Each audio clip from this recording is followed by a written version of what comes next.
هارون الرشید چې دی دا یو لوی بادشاه تېر شوی ډېر ښه سړی هم تېر دی چې یو ورځ ویله بهلول دانه راغی بهلول دانه ډېر بزرګ سړی و بهلول د ورته کې هارون الرشید د ورته کې چې بهلوله چې یوه داسې خبره راته وکړه چې ډېر زیات مې حیرانه کړي ډېر زیات مې په سوچ کې واچوي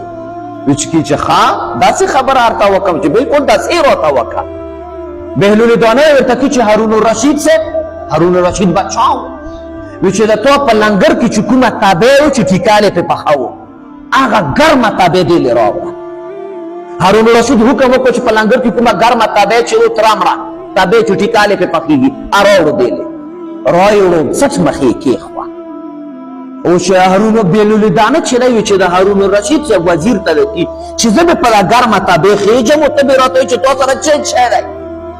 چې ټیک ټاک اوس به له جواب ورکړم بهلول دانه چې دی چې په ګرمه تابع باندې وختو وزیر ته ورته کړي چې بهلوله تا سره څه شی دی وایي چې ما سره یوه امسا او بل را سره کچکول دی ته راکوز شو هارون الرشید ته چې اوس ته وخېږه بادشاه دی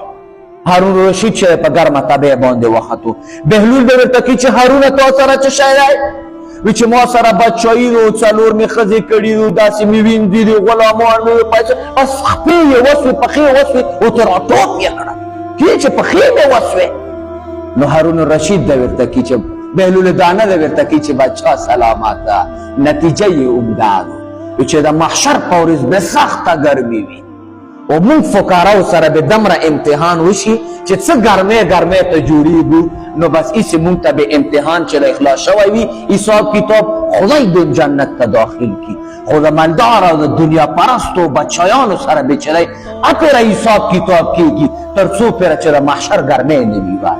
نو چې هارون الرشید صاحب پوه شو چې دا خو هر څه چې دي دنیا پرستی کې نو هارون الرشید رحمت الله علیه مبارک په اقساط باندې بیا ډېرې زیاتې صدقې او مخوانم چې دی صدقه کړل نو ګوره هر څومره چې دنیا پرستی شي دنیا چې دی سړی وګټي نو د حساب کتاب بله چې دی